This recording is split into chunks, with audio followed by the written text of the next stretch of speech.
Politika sa panahon ng propaganda. Sa mga huling dekada ng 1800s ay dumami ang mga Pilipino na nag-alab ang diwang nasyonalismo dahil sa mga pang-aabuso ng mga Espanyol. Ang iba ay nagtungo sa Europa para sa karunungan tulad nina Dr. Jose Rizal, Graciano Lopez Haina, Antonio Luna at Marcelo H. del Pilar. Ang kilusang propaganda. Ang kilusang ito ay binubuo ng mga intelektual sa gitnang Yorena tulad nina Jose Rizal, Marcelo H. del Pilar, Graciano Lopez Haina, Antonio Luna, Mariano Ponce, Jose Panginiban, Pedro Paterno at iba pa.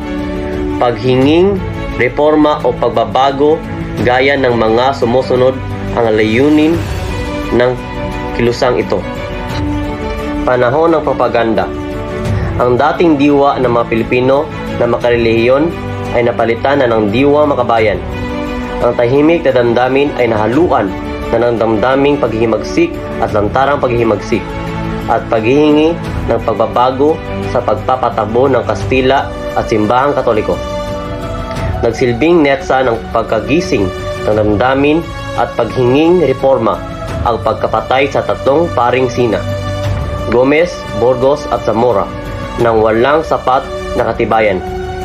Nagdagdagan pa ito ng pagkapasok sa Pilipinas ng dalawang liberalismo, pagpapadala sa Pilipinas ng liberal na leader gaya ni Gobernador Carlos Maria de la Torre at pagkabukas nito sa pandaigdigang pakikipagkalakaran sa pangunguna nila Jose Rizal, Marcelo H. del Pilar at Graciano Lopez Haina na buo ang kilusang propaganda. Ang kilusang propaganda. Ang kilusang ito ay binubuo ng mga intelektual sa gitnang urina tulad nina Jose Rizal, Marcelo del Pilar, Graciano Lopez Haina, Antonio Luna, Mariano Ponce, Jose Panginiban, Pedro Paterno, at iba pa. Paghinging reforma o pagbabago gaya ng mga sumusunod ang layunin ng kilusang ito. Sabi ng mga kilusang propaganda, ilan sa mga nakikilala: Antonio Luna, Mariano Ponce, Josie Panginiban, Pedro Paterno, Eduardo D. Lete. Jose Rizal, gumamit ng dalawang sagisag panulat: Laong Laan, Amor Patrio, Di Masalang, Mansuri, itinatag La Liga Filipina. Mga akdang isinulat ni Jose Rizal, Noli Me Tangere at El Filibusterismo. Malaki ang papel ng mga akdang isinulat ni Dr. Jose Rizal sa pagmulat ng kamalayan ng mga Pilipino noon. Kilala si Rizal sa kanyang mga akdang Noli Me Tangere, Touch Me Not, Huwag Mo Akong Silingin, at Filibusterismo, The Reign of Greed.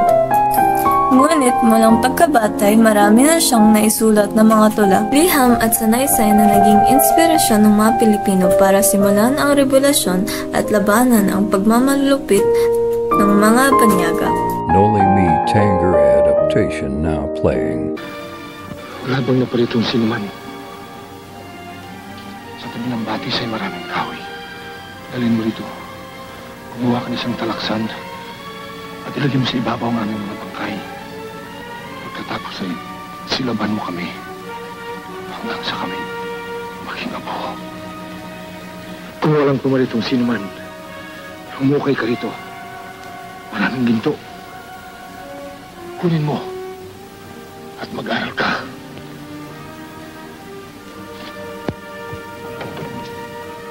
Kunin mong kain na panggatong at nang matulungan kita.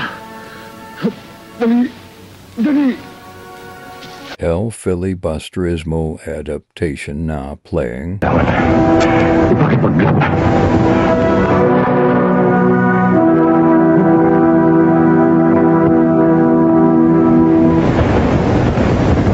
Kung walang dakilang adhikain, ang isang revolusyon, magtagumpay man ang isa ring kabiguan. Sapagkat ano ang halaga ng kalayaan kung ang mga alipin sa ngayon ay siyang magiging manunuil bukas. Para lamang kailangan nating nilagot ang panikalang natagapos sa bayan upang palitan ng higit pang magibay at marahil ay lalo pang matama.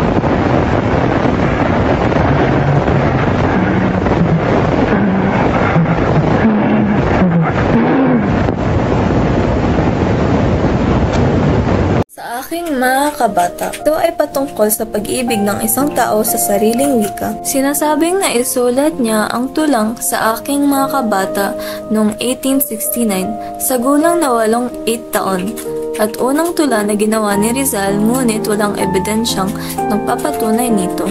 Pinaniniwalaan nila na ang sumulat ng tula ay si Gabriel Bito o si Hermenegildo Cruz. Mi prima inspirasyon, ang una kong salimisin / my first inspiration. Ang unang tula na naisulat ni Jose Rizal sa panahon ng kanyang 3 taong academic sa Ateneo de Municipal. Inaalalay niya ang tulang ito sa kanyang ina at nakasulat sa wikang Espanyol na patungkol sa pag-ibig sa pagitan ng ina at ng anak.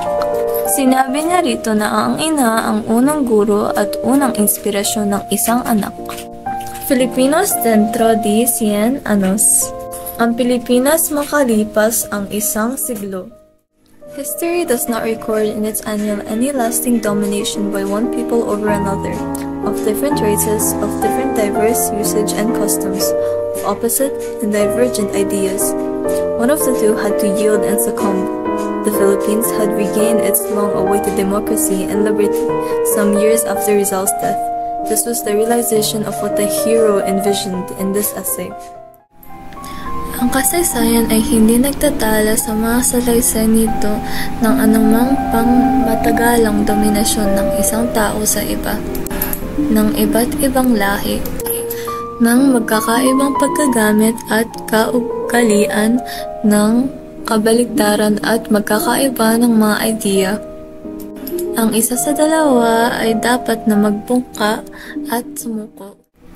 Memorias de un Estudiante de Manila.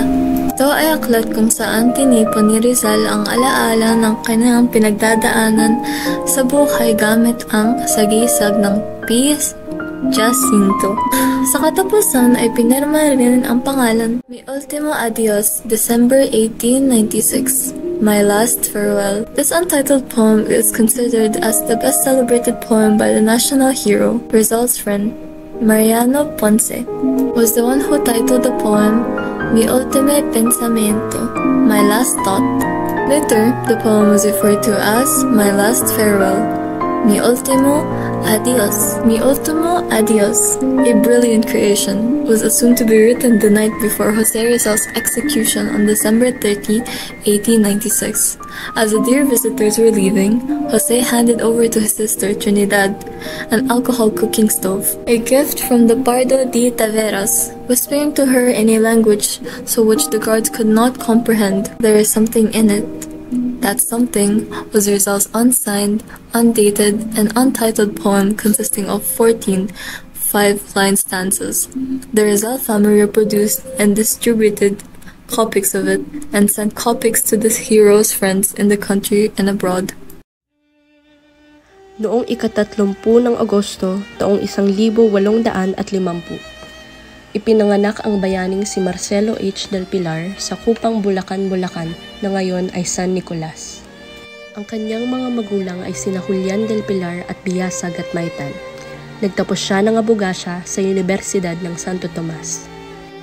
Itinatag niya ang Diaryong Tagalog at naging patnugot din ng La Solidaridad. Bukod sa sagisag na Plaridel, ginagamit din niya ang mga ngalang Dolores Manapat, Piping Dilat, at Pudpo sa kanyang mga panulat.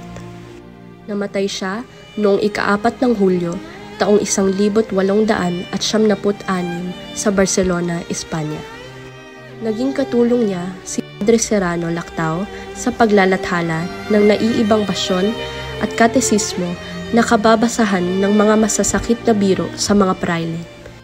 Ginawa rin nila ang dasalan at tuksohan. Ang iba pa niyang mga akda ay ang Kaiingat Kayo at Sagot ng Espanya sa Hibik ng Pilipinas na kanyang isinulat noong 1899. 889 sa Europa.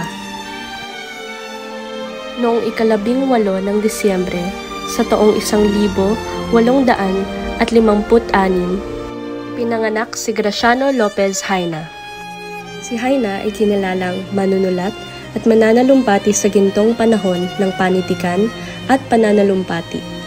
Itinatag niya ang kauna-unahang magazine, ang La Solidaridad, na naging opisyal na bibig ng Association Hispano-Filipina. Siya ay isang mahusay na mananalumpati. Gumagamit siya ng mga pananalitang nakahihikayat, maapoy, walang takot, dakila't makapangyarihan. Kinilala siya hindi lamang ng mga Pilipino, kundi maging ang mga Kastila. Mga akda ni Graciano Lopez Haina. Fray Botod, na nagpapakita ng mga bisyo ng mga praile at ang pagsingil ng mahal sa paglilibing at pagpapatubo ng malaki sa mga utang. El Bandolerismo en Pilipinas. Ipinagtatanggol niya na walang tuklisan sa Pilipinas at dapat magkaroon ng batas tungkol sa mga nakawan at kailangang baguhin upang hindi mahirapan ang Pilipinas. Antonio Luna, isang parmasyotikong dinakip at ipinatapon ng mga Kastila sa Espanya, sumanib sa kilusang propaganda. Paksa ng kanyang mga isinulat ay nauukol sa mga kaugaliang Pilipino, at ang iba'y tumutuligsa sa mga pamamalakad ng mga Kastila. Ang ginamit niyang sagisag panulat ay ang Taga-Ilog. Viewers' discretion is advised. The next following video may be disturbing to some.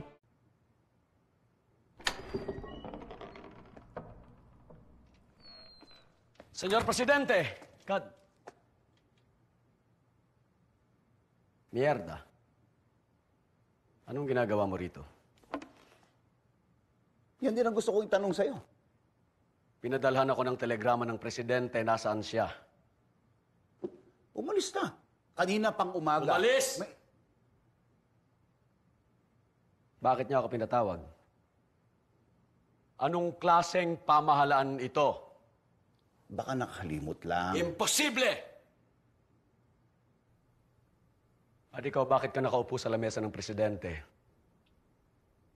Bakit hindi mo pinapakintab ang mga bota ng mga Amerikano? Talagang wala sa lugar yung yabang mo, no? Akala mo ba ikaw lang may malasakit sa bayan? Sa kwartong ito, ako lang. Mahal ko ang Pilipinas. Pero hindi sapat para ipaglaban siya o mamatay para sa kanya. Kung may dangal ka lang, hinamon sana kita ng duelo. Subukan mo, di ako atras.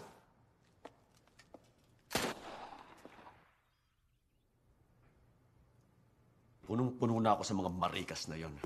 May kago, Cornelius. Babalikan kita.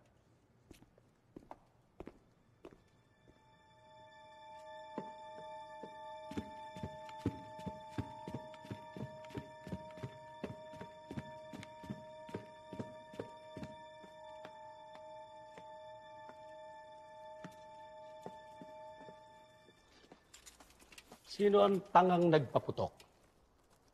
Bunjeta! Sino?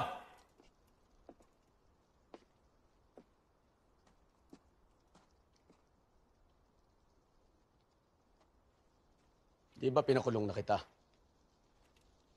Bakit pinalaya ka rin?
Wala nang bubuga yan.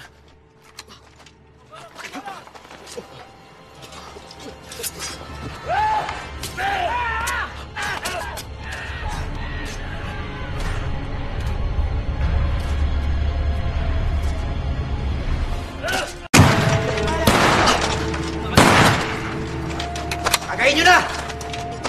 Wala nang bubuga yan.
Matuwag. Mamamatay tao.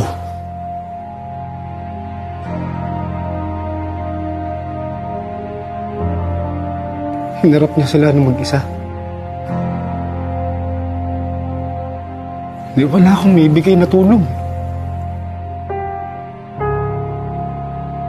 Ang hindi ko maintindihan kung bakit kailangan patayin ng kapwa Pilipino ang Pilipino.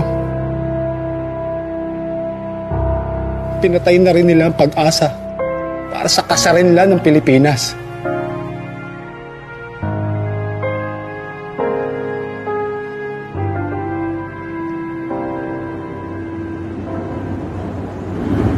Ano? Nagalaw pa ba yan?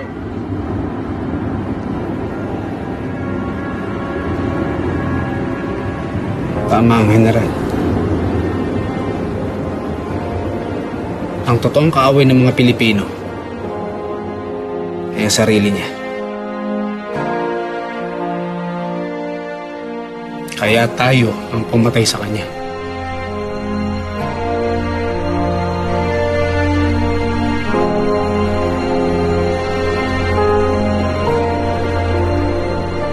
Isinusumpa ko sa Diyos, sa ngalan ng aking ama at mga anak, na wala akong kinalaman sa mga pangyayari. Wala akong kinalaman sa pagkamatay ni Antonio Luna. Kasalanan ni Luna ang lahat. Kinalaban niya ang brigada ng Kawit. Inabuso niya ang kanyang kapangyarihan. Lumabis siya sa kanyang ambisyon. Binalak niya na agawin ang pinakamataas na posisyon sa buong kapuluan. Pinakaw na ako! Akin yan!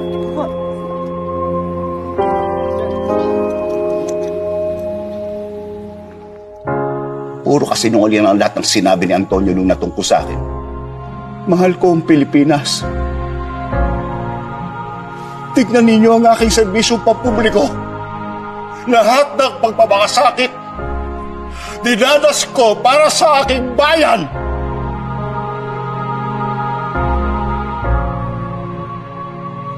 Magkaaway nga kami.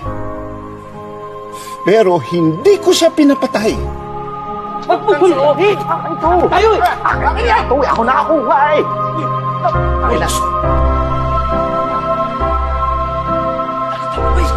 Ang kamatayan ni Antonio Luna ay isang paglilinis sa buong kasaysayan. Dali! Kami naman! Si Antonio Luna ay malupit, abusado, mayabang. Hindi ko ginusto ang kanyang pagkamatay. Pero inaamin ko, naniniwala ako na makatarungan ang nangyari.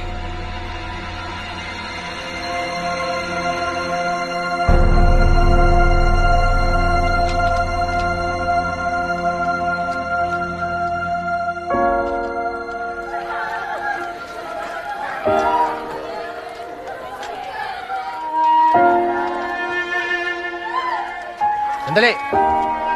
Hindi dyan. Lipat nyo dito.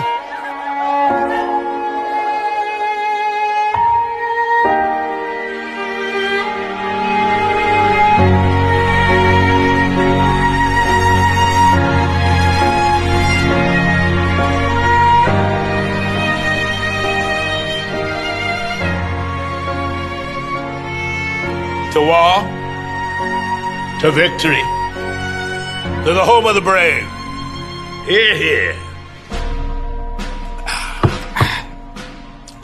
General Luna was a brave soldier, a most worthy adversary.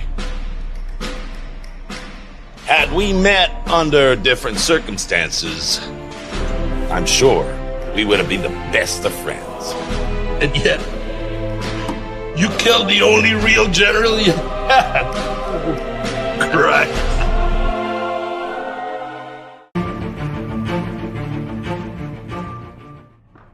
Ang wika ay naging makapangyarihan at makahulugan sa panahon ng kilusang propaganda. Ito ay naging kasangkapan para sa pag-asa at pagnanais ng kalayaan ng mga Pilipino. Sa pag-aasam ng kalayaan, tayo nagpatunay na ang boses ng bayan ay hindi matitinag. Nagamit ang wika natin sa iba't ibang paraan. Kasabay nito ang dalang mga paksa at mensahe na nais maipamulat sa mamamayan noon. Paksa ng panitikan. Ang mga paksa ng panitikan noong panahon ng kilusang propaganda ay may malalim na kahalagahan sa kasaysayan ng Pilipinas.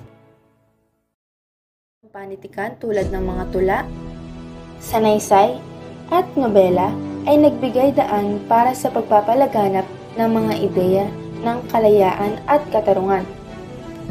Ito ay naging paraan para maiparating ang mga mensahe ng pagnanais na makamtan ng kalayaan mula sa kolonyalismo. Ang panitikan noong panahon ng propaganda ay nagbibigay diin sa pag-usbong ng Pilipino bilang isang wika na may sariling kultura, pagkakakilanlan at kasaysayan. Ito ay nag-ambag sa pagpapalalim ng sariling identidad ng mga Pilipino. Mga halimbawa: Solidaridad, el filibusterismo, noli me tangere,